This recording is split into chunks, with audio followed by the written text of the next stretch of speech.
وما دخله كان آمنا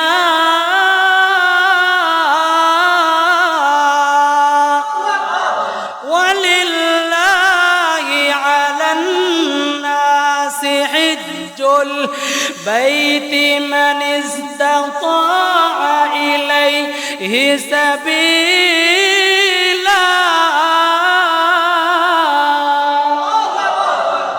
আল্লাহ পাক রব্বুল আলামিন বলে, আমি এই মক্কা শরীফটাকে এমনভাবে আমার নিদর্শন দিয়ে সাজাই দিলাম, বান্দা তুমি কেন যাবে না?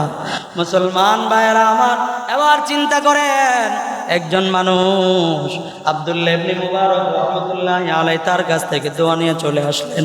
একজন মুচির কারণে আল্লাহ তাআলা 6 লক্ষ হাজির হজ আল্লাহ কবুল করে নিলেন। আব্দুল্লাহ ইবনে মুবারক রাহমাতুল্লাহি আলাইহি হঠাৎ করে কাবা শরীফের মধ্যে বসে বসে যখন আল্লাহ তাআলা দরবারে দোয়া করে, এক পর্যায়ে সারা রাত্রের অঘুমা, তার চোখের মধ্যে একটু তন্দ্রার ভাব হয়ে গেল, চোখে ঘুম চলে আসলো। কাবা শরীফের মধ্যে বসে বসে ঘুমাইতেছে, ঝিমাইতেছে। এর মধ্যেই আব্দুল্লাহ ইবনে মুবারক রাহমাতুল্লাহি আলাইহি স্বপ্নে দেখতেছেন।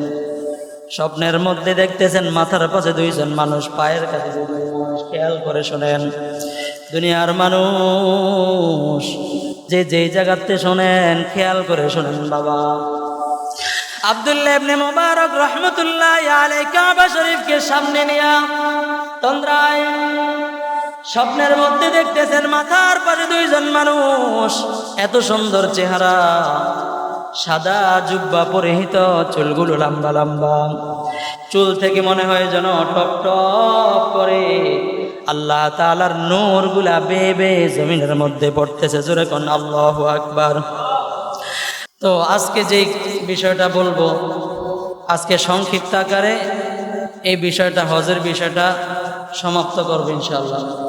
আল্লাহ পাক রব্বুল আলামিন কোরআনে হাকিমের মধ্যে বলেন, মক্কা শরীফ ঘিরে, কাবা শরীফটা ঘিরে অনেক নিদর্শন আল্লাহ তাআলা তৈরি করে রেখেছেন।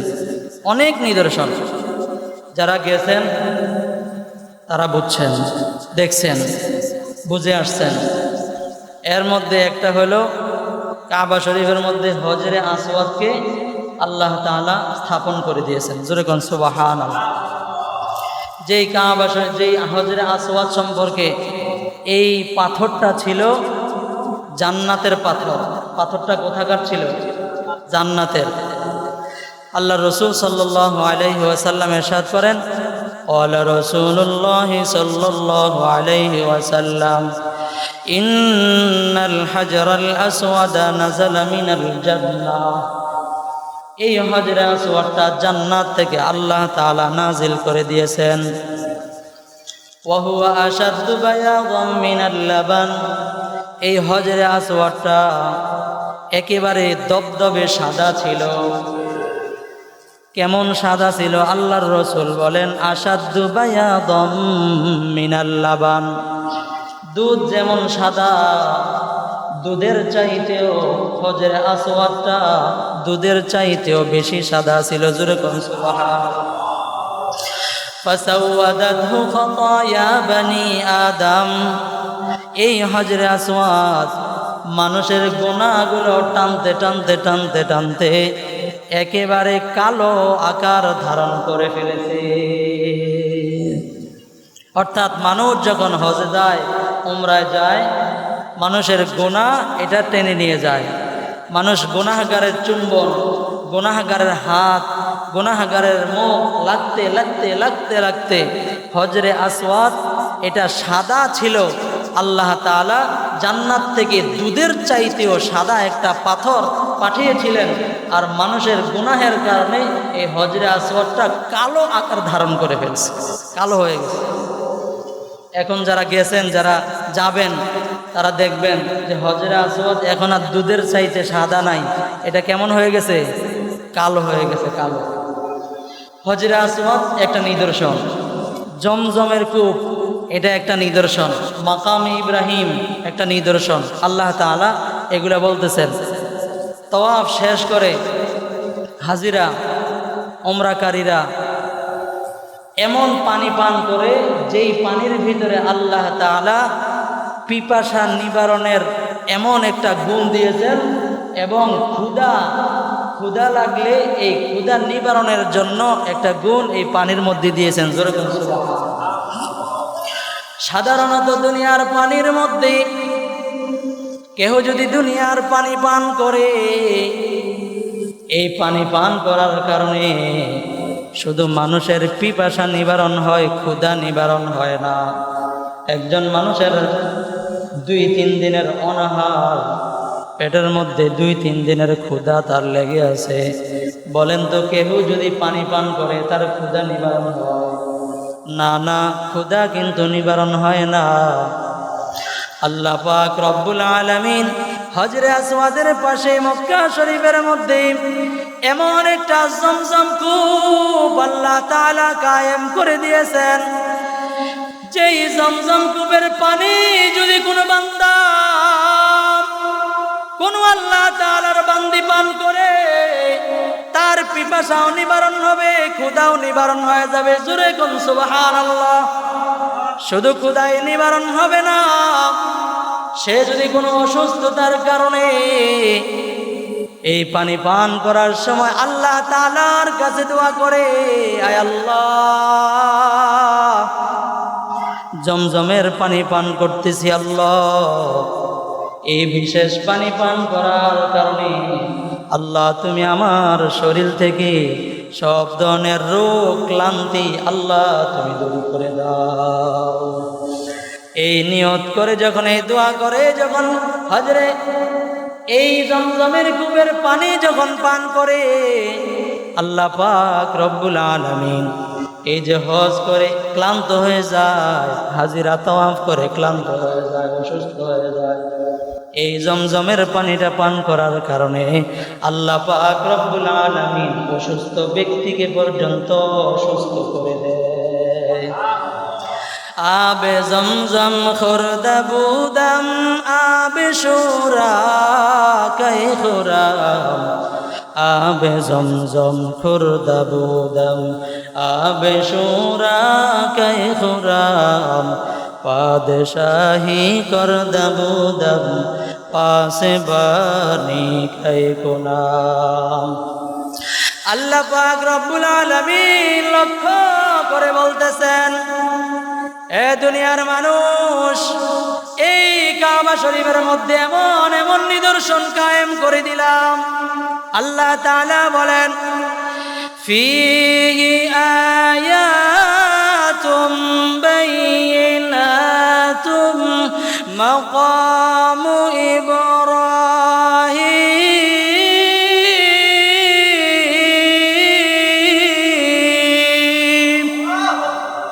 আল্লাহ পাক রব্বুল আলামিন বলেন, অনেক নিদর্শন দান করলাম, এই নিদর্শনের মধ্যে একটা হলো মাকাম ইব্রাহিম। যেই মাকাম ইব্রাহিমের পাশে দাঁড়াইয়া একজন তওয়াফ করার পরে 2 রাকাত নামাজ পড়া ওয়াজিব হয়ে যায়। 2 রাকাত নামাজ পড়ে আল্লাহ তাআলার কাছে দোয়া করলে আল্লাহ সেই দোয়া ফেরত দেয় না, সাথে সাথে আল্লাহ দোয়া কবুল করে নেয়। যেরকম সুবহানাল্লাহ। মুসলমান ভাইরা আমার, আব্দুল্লাহ ইবনে মুবারক রাহমাতুল্লাহি আলাইহির একটি ঘটনা রয়েছে। হযরত আব্দুল্লাহ ইবনে মুবারক রাহমাতুল্লাহি আলাইহি বিখ্যাত একজন মুহাদ্দিস ছিলেন। আব্দুল্লাহ ইবনে মুবারক রাহমাতুল্লাহি আলাইহি ইমাম বুখারী রাহমাতুল্লাহি আলাইহির উস্তাদ। আমরা দুনিয়ার মধ্যে হাদিসের কিতাবের মধ্যে সবচাইতে গ্রহণযোগ্য মুতাবার হাদিসের কিতাব সমাজে যেটা প্রচলিত আছে বুখারী শরীফ। এই বুখারী শরীফ যিনি লিখেছেন ইমাম বুখারী রাহমাতুল্লাহি আলাইহি। ইমাম বুখারী রাহমাতুল্লাহি আলাইহির উস্তাদের নাম হলো আব্দুল্লাহ ইবনে মুবারক রাহমাতুল্লাহি আলাইহি। এই আব্দুল্লাহ ইবনে মুবারক রাহমাতুল্লাহি আলাইহি আল্লাহ পাক রব্বুল আলামিন তাকে এত সম্পদশালী বানিয়েছিলেন, এবং শুধু সম্পদ দেয় নাই, আল্লাহ তাআলা ওই জামানার মধ্যে সব চাইতে শ্রেষ্ঠ বানিয়েছেন। সুবহানাল্লাহ। শ্রেষ্ঠ একজন মুহাদ্দিস ছিলেন ওই জামানার শ্রেষ্ঠ একজন আলেম হযরতে আব্দুল্লাহ ইবনে মুবারক রহমাতুল্লাহি আলাইহি। প্রতি বছর তিনি হজের মধ্যে যেতেন। বুঝেন কেমন সম্পদওয়ালা ছিলেন। প্রতি বছর হজ করতেন। শুধু নিজে একা হজ করতেন না, আশেপাশের যে সমস্ত গরিব মানুষ, কিছু কিছু আলেম তাদের টাকা নাই, কিছু কিছু দিনদার যাদের টাকা পয়সা নাই, হজে যাইতে পারে না, কিন্তু মনের মধ্যে হজে যাওয়ার জন্য, উমরা করার জন্য মনের মধ্যে অনেক আক্ষেপ আছে, এমন মানুষ আছেন।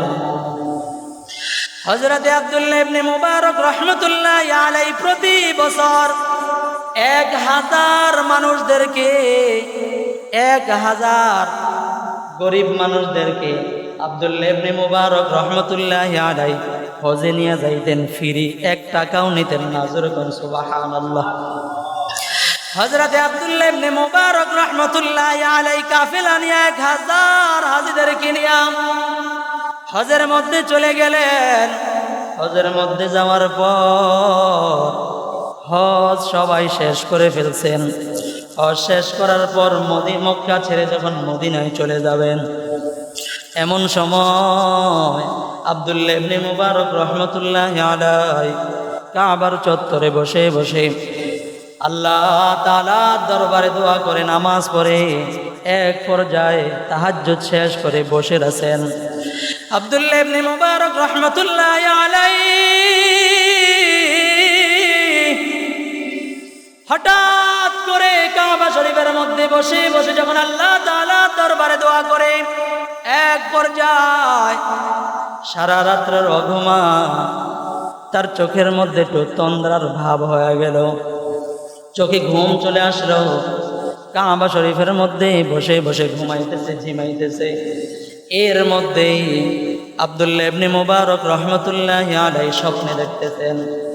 স্বপ্নের মধ্যে দেখতেছেন মাথার পাশে 2 জন মানুষ, পায়ের কাছে 2 জন মানুষ। খেয়াল করে শোনেন, দুনিয়ার মানুষ যে যেই জায়গাতে শোনেন, খেয়াল করে শোনেন বাবা। আব্দুল্লাহ ইবনে মুবারক রহমাতুল্লাহি আলাইহি কাবা শরীফকে সামনে নিয়ে তন্দ্রায় স্বপ্নের মধ্যে দেখতেছেন মাথার পাশে 2 জন মানুষ, এত সুন্দর চেহারা, সাদা জুব্বা পরিহিত, চুলগুলো লম্বা লম্বা, চুল থেকে মনে হয় যেন টপ টপ করে আল্লাহ তাআলার নূরগুলা বেয়ে বেয়ে জমিনের মধ্যে পড়তেছে। জোরে কোন আল্লাহু আকবার। আব্দুল্লাহ ইবনে মুবারক রাহমাতুল্লাহি আলাইহি আশ্চর্যান্বিত হয়ে তার দিকে তাকায় রইলেন। এরপর এই 2 ব্যক্তিকে প্রশ্ন করলেন। একজন আরেকজনের সাথে কথা বলে, 2 জন মানুষ একে অপরের সাথে কথা বলতেছে, কথোপকথন করে। একজন আরেকজনকে জিজ্ঞাসা করতেছে, আল্লাহর বান্দা, কি হইল তোমার? বলো তো, এই বছর হজের মধ্যে কত হাজার হাজি হজের মধ্যে আসছে? একজন আরেকজনকে জবাব দেয়, এই বছর হজের মধ্যে 6 লক্ষ হাজি হজ করতে আসছে। কয় লক্ষ? জোরে কোন। গত বছরের কথা না, আজ থেকে প্রায় 13 বছর আগের ঘটনা। 6 লক্ষ হাজি হজের মধ্যে গিয়েছে। কয় লক্ষ হাজি? 6 লক্ষ হাজি হজের মধ্যে যাওয়ার পর একজন বলতেছে, দুঃখের বিষয় হলো একজনের হজ এই বছর কবুল হয় নাই।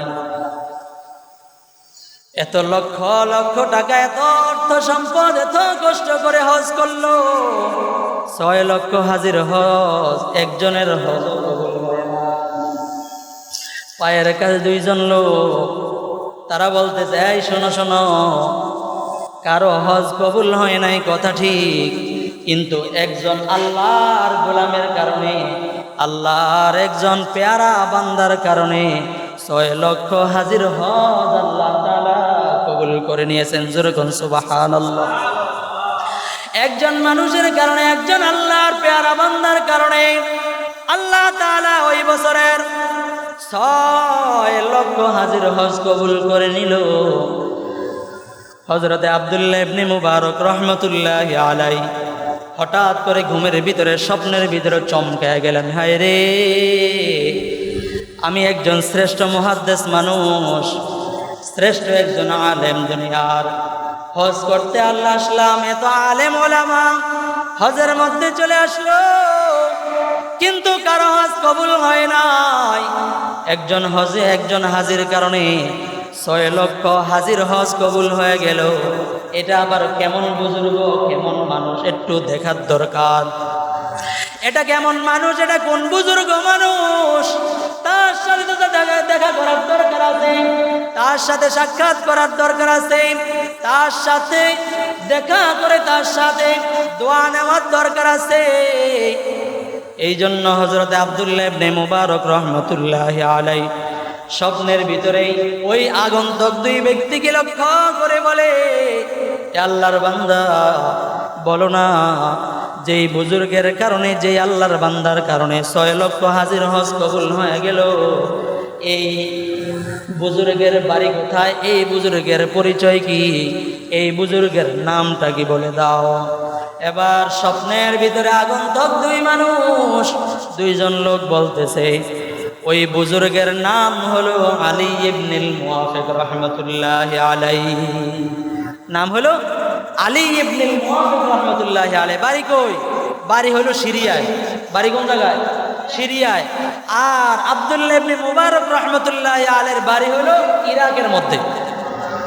একজনের বাড়ি ইরাকে আর বুজুর্গের বাড়ি হলো সিরিয়ায়, অনেক দূর। এবার আব্দুল্লাহ ইবনে মুবারক রহমতুল্লাহি আলাইহি হজের সব কার্যক্রম শেষ করার পর বাড়িতে ফিরে যাবে। এই পর্যায়ে তার কাফেলার সমস্ত লোকদেরকে লক্ষ্য করে বলতেছেন, এ আমার কাফেলার সমস্ত লোকেরা, লক্ষ্য করে শোনো, তোমাদের হজ সম্পন্ন হয়ে গেছে, তবে আমি বাড়িতে যাব না, তোমরা সবাই বাড়িতে চলে যাও, তোমরা সবাই বাড়িতে চলে যাও।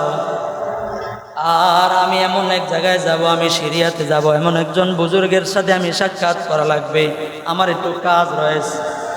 এবার আব্দুল্লাহ ইবনে মুবারক রহমতুল্লাহি আলাইহি তাদেরকে ইরাকের মধ্যে পাঠায় দিল। সমস্ত কাফেলার লোকেরা চলে যায়, আর আব্দুল্লাহ ইবনে মুবারক রহমতুল্লাহি আলাইহি চলে গেলেন সিরিয়ায়।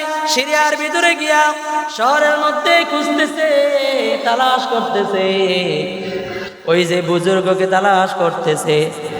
বুজুর্গের নাম হলো আলী ইবনুল মুওয়াফিক রহমতুল্লাহি আলাইহি। শহরের মধ্যে গিয়া তালাশ করে, এই শহরের লোকেরা, বলো না, এই যে একজন মানুষের নাম আব্দুল্লাহ আলী ইবনুল মুওয়াফিক, আলী ইবনুল মুওয়াফিক নামে কোনো মানুষ তোমাদের শহরের মধ্যে আছে নাকি? সবাই বলে, না না, এমন মানুষকে তো আমরা চিনি না, কেউ আমাদের পরিচিত আশেপাশের কেউই নাই। এবার অনেক খোঁজাখুঁজির পর আব্দুল্লাহ ইবনে মুবারক রহমতুল্লাহি আলাইহি বলতেছেন, মনে মনে চিন্তা করলেন, যেহেতু অনেক বড় বুজুর্গ শহরে থাকে না, মনে হয় গ্রামগঞ্জে কোনো জঙ্গল বস্তিতে কোনো থাকে, এই জন্য চলে গেলেন, গ্রামের মধ্যে চলে গেলেন। এবার আব্দুল্লাহ ইবনে মুবারক রহমতুল্লাহি আলাইহি গ্রামগঞ্জের মধ্যে তালাশ করতেছে, আলী ইবনুল মুওয়াফিক নামে কোনো মানুষ আছে? কেউই চিনে না, সবাই বলে না আমরা চিনি না। এমন কোন ব্যক্তি? আবার খুঁজতে খুঁজতে খুঁজতে খুঁজতে এক পর্যায়ে এক বস্তির মধ্যে গিয়া তালাশ করতেছে, বলতেছে, আলী ইবনুল মুওয়াফিক নামে কোনো মানুষ আছে নাকি? এবার লোকেরা বলতেছে, হ্যাঁ, আলী ইবনুল মুওয়াফিক নামে একজন মানুষ আমাদের কাছে আছে, আমাদের বস্তিদের মধ্যে বসবাস করে। বলে, তার বাড়ি কই, তার ঘর কোনটা, আমাকে একটু দেখা দাও। এবার আশেপাশের লোকেরা বলতেছে, আসো আসো, ওই যে দেখো না, ওই যে জীর্ণ শীর্ণ একটা ঘর, এই ঘরটাই হলো আলী ইবনুল মুওয়াফিকের ঘর। তার ঘরের সামনে গিয়া লক্ষ্য করে ডাক দিল, এই আলী ইবনুল মুওয়াফিক, এই আলী ইবনুল মুওয়াফিক, বাড়িতে আসো। আলী ইবনুল মুওয়াফিক দরজা খুলে বাড়ির মধ্যে আব্দুল্লাহ ইবনে মুবারক রহমতুল্লাহি আলাইহির সামনে হাজির। আব্দুল্লাহ ইবনে মুওয়াফিক রহমতুল্লাহি আলাইহির সামনে হাজির হয়ে বলতেছেন, কি হয়েছে, কেন আমাকে তালাশ করো? আব্দুল্লাহ ইবনে মুবারক রহমতুল্লাহি আলাইহি বলতেছেন, এ আলী ইবনুল মুওয়াফিক, তোমার নাম কি বলো? বলে, আমার নামই হলো আলী ইবনুল মুওয়াফিক। বলে, তোমার সাথে দেখা করার জন্য, তোমার সাথে দোয়া নেওয়ার জন্য আমার বাড়ি সেই ইরাকের মধ্যে, সেই ইরাক না গিয়ে মক্কা শরীফ থেকে সরাসরি তোমার কাছে দোয়া নেওয়ার জন্য সিরিয়ায় চলে আসলাম। এবার আব্দুল্লাহ ইবনে মুবারক রহমতুল্লাহি আলাইহি বলতেছেন, এ আলী ইবনুল মুওয়াফিক, বলো না তুমি কি আমল করো, তুমি কি আমলটা করো? এই আমলটা আমি শিখার জন্য আসলাম, তোমার কাছে দোয়া নেওয়ার জন্য আসলাম। বলে, হুজুর আপনার নাম কি? বলতেছে, আমার নাম হলো আব্দুল্লাহ ইবনে মুবারক রহমতুল্লাহি আলাইহি। আল্লাহু আকবার বলেন জোরে। আব্দুল্লাহ ইবনে মুবারক রহমতুল্লাহি আলাইহির নামটা শোনার পর আলী ইবনুল মুওয়াফিক রহমতুল্লাহি আলাইহি থরথর করে কাঁপতে আরম্ভ করেছে। কারণ হলো আব্দুল্লাহ ইবনে মুবারক রহমতুল্লাহি আলাইহি ওই জামানার শ্রেষ্ঠ একজন মুহাদ্দিস ছিলেন, ওই জামানার সর্বশ্রেষ্ঠ একজন মুহাদ্দিস আমার দরবাজার সামনে হাজির। কি কারণে আমার দরবারে হাজির হয়ে গেল? আমি তাকে কিভাবে আপ্যায়ন করব, কিভাবে সম্মান করব আমি তো জানি না, কিভাবে কি করব, আপ্যায়ন করব কিভাবে। এই জন্য আলী ইবনুল মুওয়াফিক রহমতুল্লাহি আলাইহি অন্তরের মধ্যে এমন ভাবে থরথরে আরম্ভ হয়ে গেল, কিভাবে সম্মান করবে। এবার এক পর্যায়ে লক্ষ্য করে বলতেছে, হুজুর আপনার নাম তো অনেক শুনেছি, আপনি তো বর্তমান জামানার শ্রেষ্ঠ একজন মুহাদ্দিস, আপনি কেন আমার কাছে আসছেন বলেন? বলে, তোমার আমল জানার জন্য আমি তোমার কাছে আসলাম, বলো তুমি কি আমল করো? বলতেছে, হুজুর আমার তেমন কোনো আমল নাই, আমার কাজটা শুনবেননি আপনি? বলে, কি আমল করো বলো? আমি তোমার কথা শোনার জন্যই আসছি, তোমার কাছ থেকে দোয়া নেওয়ার জন্যই আসছি। এবার আলী ইবনুল মুওয়াফিক রহমতুল্লাহি আলাইহি বলতেছে, হুজুর লক্ষ্য করে শুনেন, আমি কি কাজ করি? আমি তেমন কোনো বড় কাজ করি না, আমি তেমন কোনো বড় ব্যবসায়ীও না, ভালো কোনো করতে পারি না। হুজুর আমি শুধু যেই কাজটা করি এটা হলো রাস্তার পাশে বসে বসে আমি মানুষের জুতা মুছে দেই, রাস্তার পাশে বসে বসে আমি মানুষের জুতা সেলাই করে দেই, অর্থাৎ মুচির কাজ করি। কিসের কাজ করি বলেন না সবাই? কিসের কাজ? মুচির কাজ। আচ্ছা, যেই ব্যক্তি মুচির কাজ করে, জুতা সেলায়, এই ব্যক্তিকে মানুষ কি সম্মান করে? বলেন না, মানুষ সম্মান করে মুচিরে? জুতা দেয়, জুতা সেলাই দেয়, জুতা মুছা দেয়, জুতা কালি করে দেয়। অর্থাৎ আমরা যাকে একদম নিম্ন পর্যায়ের মনে করি এমন একজন মানুষ। আব্দুল্লাহ ইবনে মুবারক রহমতুল্লাহি আলাইহি বলতেছেন, এই বেটা, তোমার কাছ থেকে তোমার পারিবারিক অবস্থা জানার জন্য আমি আসি নাই, তুমি কি আমল করো সেটা বলো। বলতেছি, হুজুর আমি তেমন কোনো বড় আমল করতে পারি না, তবে আমি একজন মুসলমান। আমি একজন কি জোরে বলেন? আমি একজন মুসলমান। আমি মুসলমান, আল্লাহকে দেখি নাই, পয়গম্বরকেও দেখি নাই। ওগো বুজুর্গ মানুষ, ও আল্লাহর ওয়ালি, আমার মনের মধ্যে যা কিছু কামাই করি, আমার মনের মধ্যে একটা আশা হলো আমি আল্লাহ তাআলার ঘর জিয়ারত করব, আল্লাহর রসুলের রওজার সামনে দাঁড়াইয়া সালাম আমি দিতে চাই। আল্লাহু আকবার জোরে বলেন। আলী ইবনুল মুওয়াফিক আব্দুল্লাহ ইবনে মুবারক রাহমাতুল্লাহি আলাইহি বলতেছে, হুজুর আমার আর কোনো এমন ভাবে বড় কোনো আমল আমি করতে পারি না, সারাদিন আমি মানুষের জুতা সেলাই, কিন্তু টাকা পয়সা জমা করতে করতে করতে করতে করতে করতে এক পর্যায়ে এমন হয়ে গেছে এই বছর হজে যাবার পরিমাণ সেই সম্পদ আমার অর্জন হয়েছে। যেরকম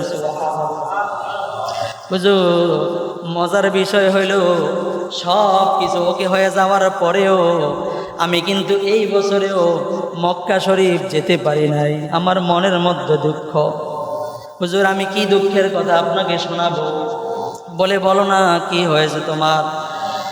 আব্দুল্লাহ ইবনে মুবারক রাহমাতুল্লাহি আলাইহি বলেন, এ আল্লাহর বান্দা শোনো, এত বড় বড় হাজিরা হজ করলো, হজ কবুল হয় না।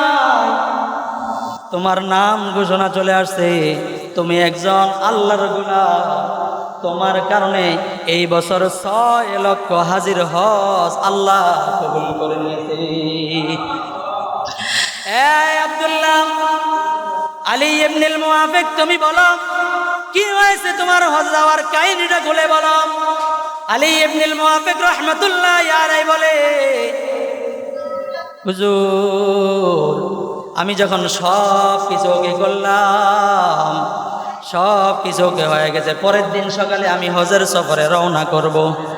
এই দিক দিয়ে কিন্তু আমার বিবি গর্ভবতী, আমার বিবির পেটে বাচ্চা, অল্প কিছুদিনের ভিতরে ডেলিভারির সময় হয়ে গেছে। অসুস্থ মানুষ, আমার বিবি অসুস্থ মানুষ, ভালো করে চলতে পারে না, খাইতে পারে না, পেটের মধ্যে বাচ্চা, কিছুদিনের ভিতরে ডেলিভারি হবে, বাচ্চা হয়ে যাবে। হুজুর, পরের দিন সকালবেলায় কিন্তু আমার হজের সফর, কাফেলার সাথে আমি সবার সাথে হজের মধ্যে চলে যাব। এই রাত্রিবেলায় হঠাৎ করে আমার বিবি আমার কাছে আবদার করে বসলো, ও প্রাণের স্বামী আমার, দীর্ঘদিন পর্যন্ত পেটের মধ্যে বাচ্চা, সুস্থ থাকতে পারতেছি না, ঘুমাইতে পারি না, খাবার খেতে পারি না। প্রাণের স্বামী আমার, হঠাৎ করে আজকে কেমন যেন হয়ে গেলাম, আমার মনে হইতেছে একটু গোশত খাইতে পারতাম, আমার মনটা শান্তি লাগতো। মসির বউ কইতেছে কি খাইব, গোশত খাইব। পরের দিন সকালে হজে যাবে, রাত বাজে গভীর রাত, এই গভীর রাতে গোশত কই পাইব? পরের দিন সকালে চলে যাবে, পরের দিন যে গোশত আইনা দিব এ সময় নাই। আবার বিশাল লম্বা সফর, হজের মধ্যে গিয়া এদিক দিয়ে স্ত্রী মারা যায় না, এদিক দিয়ে উনি মারা যায়, এতগুলো কি নাই, স্টেশন নাই। এখন চিন্তা করলো, আচ্ছা ঠিক আছে, তোমার আবদারটা পুরা করার জন্য আমি একটু চেষ্টা করে দেখি, একটু চেষ্টা করে দেখি। এবার আলী ইবনুল মুআফিক রাহমাতুল্লাহ আলাইহি বলেন, আমি আমার বিবির তার মনের ভাবটাকে, তার মনের আশাটাকে পূরণ করার জন্য আমি ঘর থেকে বের হয়ে গেলাম গভীর রাত।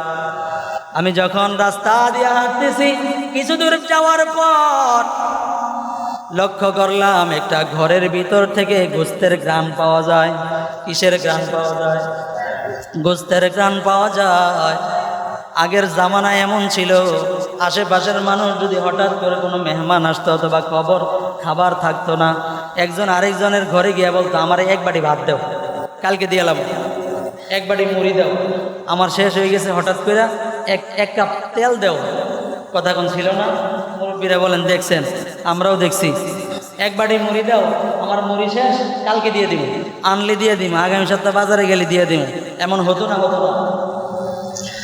এবার আলী ইবনুল মুআফিক রাহমাতুল্লাহ আলাইহি ওই লোককে বলতেছে, এই ঘরের লোকেরা, আমাকে একটু এক পেলা গোশত দাও, আমার বিবি এমন অসুস্থ মানুষ, গোশত খাইবার মনে চাইছে, কালকে সকালে আমার এমন হজের ফ্লাইট, আমি চলে যাব, গোশত আনার ব্যবস্থা নাই, তুমি আমাকে একটু গোশত দাও, যাতে করে আমি পরবর্তী সময়ে তোমাকে গোশতটা দিয়ে দিব, তোমার গোশতটা পরিশোধ করে দিব, আমাকে একটু গোশত দাও আজকে।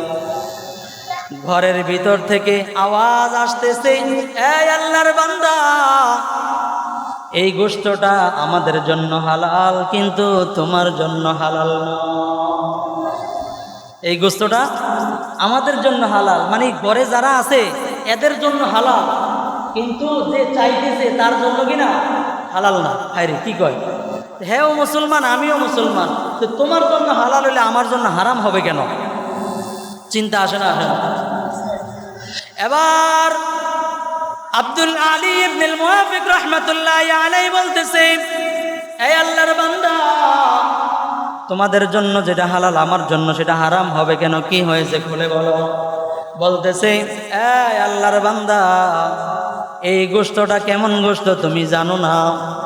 আমার স্বামী ঘরের ভিতরে আজকে অনেক দিন পর্যন্ত অসুস্থ অবস্থায় ঘরের ভিতরে পড়ে আছে, দিন আনে দিন খাই, এমন একটা পরিবারের লোক আমরা। কয়েকদিন যাবত আমার স্বামী কোনো কাজ করতে পারে না, ঘরের ভিতরে খাবারও আনতে পারে না। বাচ্চারা চিৎকার করতে করতে এমন পর্যায়ে হয়ে গেছে, মরণাপন্ন অবস্থায় হয়ে গেছে। এই জন্য গতদিন আমার স্বামী ঘর থেকে বের হয়ে গেছে, জীর্ণ শীর্ণ শরীর, দুর্বল অবস্থা, অনেক অসুস্থ, হাঁটতে পারে না, চলতে পারে না। কিন্তু বাচ্চাদের মুখের দিকে তাকাইয়া সে বের হয়ে গেছে। বের হইয়া এক রাস্তার পাশে সে গিয়া দেখতেছে একটা মরা গাধা পড়ে আছে। এই মরা গাধার কিছু গোশত আমার স্বামী আজকে নিয়ে আসছে। এই গোশতটা আমি বাচ্চাদেরকে খাবারের জন্য রান্না করলাম। দুনিয়ার মানুষ, আপনি আপনার সন্তানকে যদি খাবার দিতে না পারেন কেমন লাগবে? কলিজা ফেটে মরে যাওয়ার অবস্থা হয়ে যাবে। কথা ঠিক না? ঘরের ভিতর থেকে লক্ষ্য করে আওয়াজ আসতেছে, এই আলী ইবনুল মুআফিক, মরা গাধার গোশত আমি রান্না করে বাচ্চাদেরকে সান্ত্বনা দিলাম। যেই মানুষটা মরণাপন্ন অবস্থায় হয়ে যায়, হারাম জিনিসটা জীবন বাঁচানো পর্যন্ত এই খাবারটা তার জন্য সাময়িক সময়ের জন্য জায়েজ হয়, কিন্তু আমাদের জন্য তো এটা জায়েজ আছে, হালাল আছে। কিন্তু তোমাদের জন্য তো এটা হালাল নয়, এটা তোমার জন্য হারাম। এই কথাটা শোনার পর আলী ইবনুল মুআফিক রাহমাতুল্লাহি আলাইহি এবার ঘরের ভিতরে চলে গেলেন। ঘরের ভিতরে গিয়া হজে যাওয়ার জন্য যে সমস্ত টাকা পয়সা, খাবার দাবার যা কিছু রেডি করেছেন সব কিছু কাঁধের মধ্যে নিয়া ওই ঘরওয়ালার দরবারে হাজির হয়ে বলতেছে, এ আল্লাহর বান্দা, এই যে নাও, খাবারগুলা নিয়ে নাও, টাকা অর্থগুলা নিয়ে নাও, যাও যাও তোমরা এটা দিয়া পরিবার সংসার সুন্দর করে জীবন যাপন করো। এই কথা বলে টাকা অর্থ খাবারগুলা সবগুলা দিয়া দিলেন। বলেন তো, অর্থ সম্পদ সবগুলা দিয়া দিলে সে হজে যাবে কিভাবে? পরের দিন সকালবেলা মাথার ভিতরে চিন্তা হয়ে গেল যে পরের দিন সকালবেলা কাফেলার সমস্ত লোক বলবে, এই আলী ইবনুল মুআফিক হজে না যাইবা, হজে আসো, বের হয়ে যাও। কিভাবে মানুষের সামনে মুখ দেখাবে শরমে লজ্জায় চিন্তা করতেছে, আমি ঘর থেকে বের হয়ে জঙ্গলে চলে যাব। চলে গেল জঙ্গলের মধ্যে গিয়া আল্লাহ তাআলার দরবারে সিজদায় লটে পড়ছে। জোরে কোন আল্লাহু আকবার। আব্দুল্লাহ ইবনে মুবারক রাহমাতুল্লাহি আলাইহি লক্ষ্য করে বলতেছে, হুজুর, আমি চলে গেলাম জঙ্গলার ভিতরে, আমি আল্লাহ তাআলার দরবারে সিজদা অবনত অবস্থায় আল্লাহ তাআলার দরবারে কান্নাকাটি করতে করতে একবার আমি চলে আসলাম। ওই দিক দিয়ে হজের মানুষগুলা হজের থেকে হজ করে চলে আসলো। আইসা আমাকে একজন বলতেছে, এ আলী ইবনুল মুআফিক, তুমি তো আমাদের সাথে হজে যাওয়ার কথা ছিল, গেলা না। কিন্তু হজের মধ্যে যখন হজরে আসওয়াদ চুম্বন করলাম, একবার তাকায় দেখলাম তুমিও হজরে আসওয়াদ চুম্বন করতেছো। জোরে কোন আল্লাহু আকবার। জোরে বলেন আল্লাহু আকবার। হজে যায় নাই, লোকেরা বলতেছে, আমি তাকায় তাকায় দেখলাম তুমি হজরে আসওয়াদ চুম্বন করতেছো। আল্লাহু আকবার। আরেকবার তাকায় দেখলাম মাকাম ইব্রাহিমের মধ্যে তুমি নামাজ পড়ো। আরেকবার তাকায় দেখলাম তুমি সাফা বাইনা সাফা ওয়াল মারওয়া সাই তুমি করতেছো, দৌড়াদৌড়ি করতেছো। একবার তাকায় দেখলাম উকুফে আরাফার ভিতরে তুমি আল্লাহ তাআলার দরবারে কান্নাকাটি করতেছো। আমি একবার যখন মদিনা শরীফের মধ্যে গেলাম, মদিনার মধ্যে গিয়া আমি আল্লাহর পয়গম্বরের রওজার সামনে সালাম দিব, এমন সময় তুমি আমাকে একটা টাকার থলি আমার হাতের মধ্যে বললা যে তুমি আমার টাকার থলিটা হাতের মধ্যে রেখে দাও, আমি আল্লাহর রসুলকে সালাম করে আসি। আল্লাহর রসুলকে তুমি সালাম করবার জন্য যাওয়ার পর তুমি আর ফিরে আসো নাই, তুমি কোথায় হারায় গেলা, আমার সাথে আর সাক্ষাৎ হয় নাই। নাও নাও নাও, তোমার বাড়ির পর্যন্ত আমি তোমার সেই আমানত মদিনার মধ্যে যে টাকার থলিটা তুমি আমার হাতে দিয়েছিলা, এই টাকার থলিটা তুমি তোমার বাড়ির মধ্যে আমি তোমাকে দান করে দিলাম। জোরে বলেন না আল্লাহু আকবার। হজে গেছে, হজে যাইতে পারে নাই মুসলমান ভাইরা আমার। এই জন্য জন্য হজ এটা হলো আল্লাহ তাআলার পক্ষ থেকে, যাকে কবুল করে সেই যাইতে পারে। আল্লাহ তাআলা বলেন ফিহি আয়াতুম বাইনাতুম মাকামু ইব্রাহিম।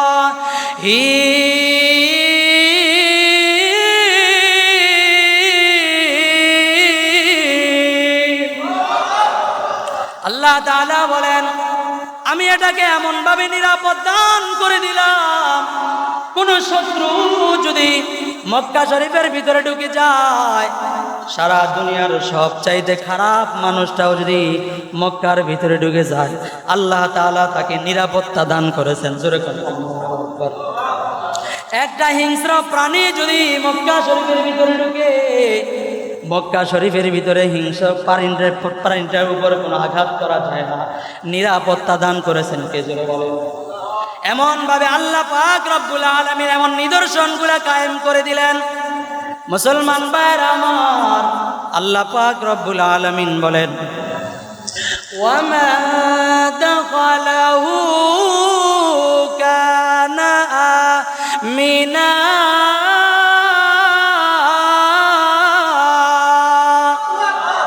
ওয়ালিল্লাহি আলান নাসি হিজ্জুল বাইতি মান ইসতাতা ইলাইহি সাবিলা। আল্লাহ পাক রব্বুল আলামিন বলে আমি এই মক্কা শরীফটাকে এমনভাবে আমার নিদর্শন দিয়ে সাজাই দিলাম, বান্দা তুমি কেন যাবে না? মুসলমান ভাইয়েরা আমার, এবার চিন্তা করেন, একজন মানুষ আব্দুল্লাহ ইবনে মুবারক রাহমাতুল্লাহি আলাইহি তার কাছ থেকে দোয়া নিয়ে চলে আসলেন। একজন মুচির কারণে আল্লাহ তাআলা 6 লক্ষ হাজির হজ আল্লাহ কবুল করে নিলেন। মুসলমান ভাইয়েরা আমার, মক্কা শরীফের হজ শেষ করে যাওয়া লাগে মদিনায়। আল্লাহর রাসূল বলেন قال رسول الله صلى الله عليه وسلم من صلى في مسجدي 40 صلاة لا تفوته صلاة كتب له براءة من النار وبراءة من العذاب وبراءة من النفاق। যে ব্যক্তি নাকি আমার মসজিদ অর্থাৎ মসজিদে নববীর মধ্যে 40 ওয়াক্ত নামাজ পড়ে, কয় ওয়াক্ত নামাজ? জোরে বলেন। 40 ওয়াক্ত নামাজ আমার মসজিদে নববীর মধ্যে যে বান্দা বান্দি পড়বে, আল্লাহর রাসূল বলেন ওই ব্যক্তির জন্য 3টা পরোয়ানা আল্লাহ তাআলা লিখে দেয়। জোরে বলেন সুবহানাল্লাহ। 1 নাম্বার, আল্লাহ পাক রব্বুল আলামিন বারাআতুম মিনান নার, জাহান্নামের আগুন থেকে আল্লাহ তাআলা তাকে মুক্তি দান করে দেয়। জোরে বলেন সুবহানাল্লাহ। 2 নাম্বার, আল্লাহর রাসূল বলেন ওয়া বারাআতুম মিনাল আযাব, এবং আল্লাহ তাআলা তাকে কোনো আযাব দিবেন না, সমস্ত আযাব থেকে আল্লাহ তাআলা মুক্তি দান করবেন। জোরে কন্না সুবহানাল্লাহ। 3 নাম্বার, আল্লাহর রাসূল বলেন ওয়া বারাআতুম মিনান নিফাক। 3 নাম্বার হলো আল্লাহ তাআলা ওই ব্যক্তিকে, ওই বান্দা বান্দিকে আল্লাহ পাক রব্বুল আলামিন মুনাফিক থেকে মুক্তি দান করবে। শুধু তাই নয়, আল্লাহর রাসূল হাদিসের মধ্যে ইরশাদ করেন যেই ব্যক্তি নাকি মসজিদে নববীর মধ্যে 1 রাকাত নামাজ পড়বে, কয় রাকাত নামাজ? 1 রাকাত নামাজ মসজিদে নববীর মধ্যে যে পড়বে, আল্লাহ পাক রব্বুল আলামিন ওই বান্দাকে 1 রাকাত নামাজের বিনিময়ে 50,000 রাকাত নামাজের সওয়াব দান করবে। আল্লাহর রাসূল বলেন মা যারা কবরি বাদা মাউতি কানা কামান যারানি ফি হায়াতি।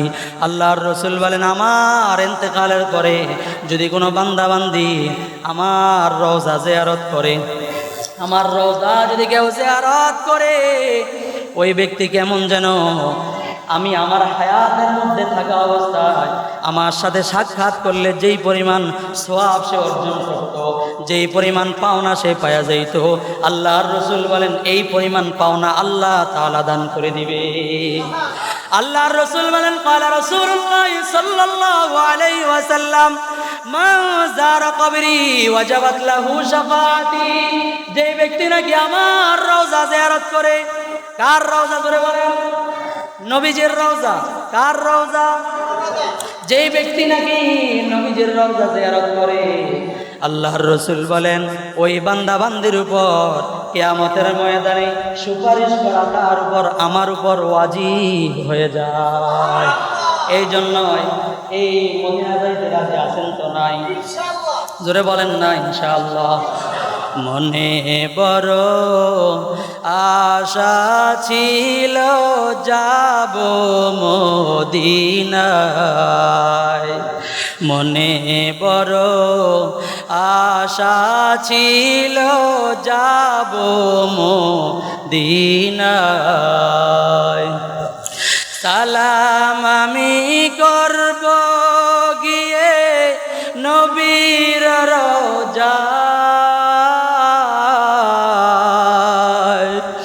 মনে বড় আশা ছিল যাব মদিনায়। আরব সাগর পাড়ি দেব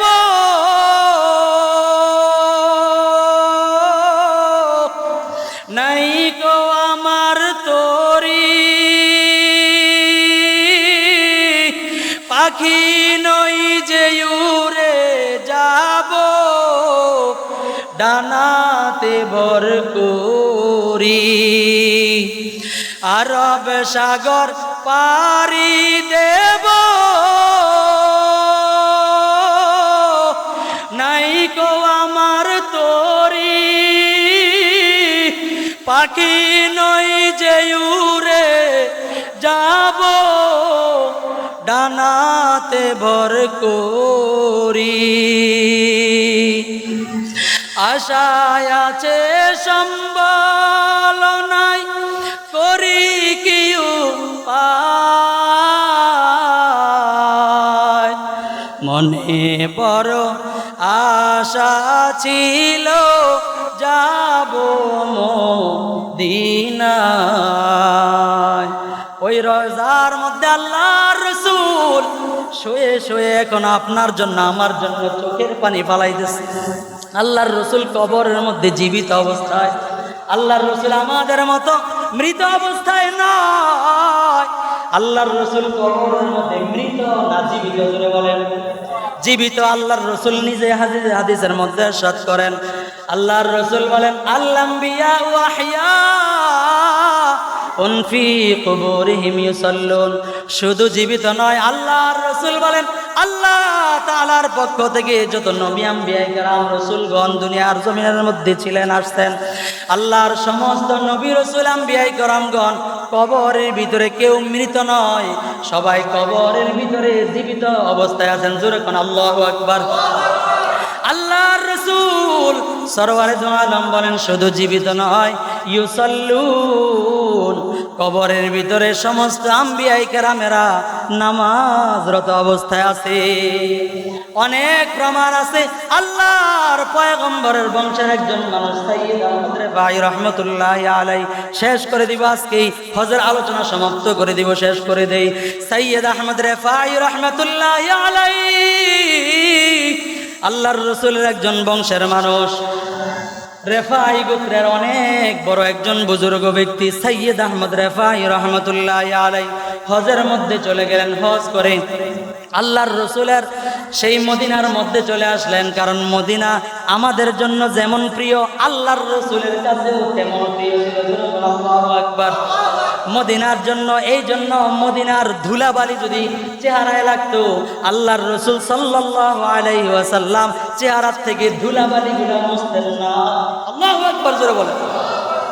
মুসলমান ভাইরা আমার, সাইয়্যিদ আহমদ রেফাঈ রাহমাতুল্লাহি আলাইহি হজ শেষ করে মদিনায় চলে গেলেন। মদিনার মধ্যে যাওয়ার পর সাইয়্যিদ আহমদ রেফাঈ রাহমাতুল্লাহি আলাইহি আল্লাহর রাসূলের রওজার সামনে গিয়ে সালাম দিতেছেন। কি দেন? সালাম দিতেছেন, আসসালাতু ওয়াসসালামু আলাইকা ইয়া রাসূলুল্লাহ। হঠাৎ করে অন্তরের মধ্যে হাদিস মনের মধ্যে জেগে গেল, আল্লাহর রাসূল তো এই কবরের ভিতরে জীবিত না? জীবিত। তাইলে আমি তো আল্লাহর রাসূলের বংশের মানুষ, আমি আল্লাহর রাসূলকে একটা সালাম দিতে চাই, যেই সালামটা এমন মোহাব্বত নিয়ে দিতে চাই, যে সালামের জবাব আল্লাহর রাসূল দিবেন আর আমি আমার নিজ কানে শুনতে চাই। আল্লাহু আকবার বলুন না জোরে।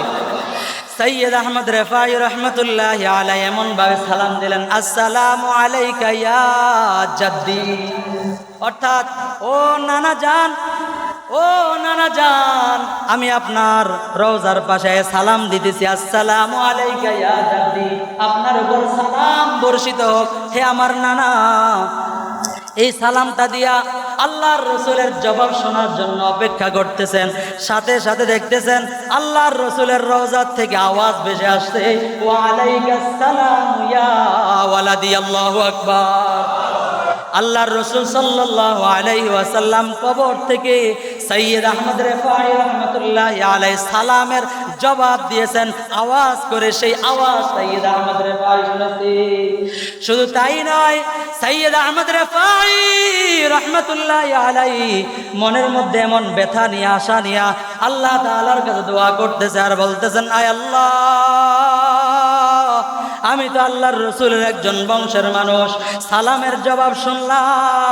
যদি আল্লাহর রসুলের হাত মোবারকটা যদি আমি একটু দেখতে পারতাম, যদি এই হাতের মধ্যে একটু চুম্বন খেতে পারতাম, হাতের মধ্যে যদি আমার হাতটা একটু লাগাইতে পারতাম, এই আশা নিয়ে আল্লাহ তাআলার দরবারে রওজার সামনে দাঁড়াইয়া আল্লাহ তাআলার কাছে দোয়া করে হঠাৎ করে তাকায়া দেখতেছে কবরের মাঝখান থেকে একটা হাত, কবরের মাটি ফেটে হাতটা বের হয়ে গেছে। জোরে কোন আল্লাহু আকবার। সৈয়দ আহমদ রেফাই রহমতুল্লাহি আলাইহি ওই হাতটার মধ্যে সাথে সাথে গিয়ে হাতটা মুসাফা করলেন। জোরে কোন সুবহানাল্লাহ। এবং হাতের মধ্যে চুমু খাইলেন। এই হাতের অবস্থাটা মদিনার মধ্যে ওই সময় আশেপাশে যারা ছিল সবাই তাকায়া তাকায়া দেখতেছে, আর সাথে সাথে তাকায়া তাকায়া দেখতেছে আল্লাহর রসুলের হাত কবর থেকে যখন বের হয়ে গেল, আর এই পুরো মদিনাটা কেমন যেন চাঁদের আলোয় আলোকিত হয়ে গেছে। সেই মদিনা যেতে মন চাই। আল্লাহ তাআলা আমাদের সকলকে বুঝার, আমল করার এবং সেই মদিনার প্রেম নিয়ে আল্লাহর ঘরে যাওয়ার, মদিনায় যাওয়ার তৌফিক দান করেন বলেন আমিন। আল্লাহ পাক রব্বুল আলামিন আমাদের সকলকে আল্লাহর ঘরের জন্য কবুল ও মঞ্জুর করেন, জোরে বলেন আমিন। এই জন্য যাদের উপর হজ ফরজ বা ফরজ হয় নাই, আপনি নিয়ত করেন আল্লাহ তোমার ঘরটা দেখব ইনশাআল্লাহ। আল্লাহ তাআলার এই ঘর দেখতে রাজি আছেন তো সবাই? দুই হাত দেখায় দেন কারা কারা রাজি আছেন। আল্লাহু আকবার, নারায়ে তাকবীর। আল্লাহ এই হাতগুলোকে কবুল করে নাও, জোরে বলেন আমিন। ওয়া আখিরু দাওয়ানা আলহামদুলিল্লাহি রাব্বিল আলামিন। আসসালামু আলাইকুম ওয়া রাহমাতুল্লাহ।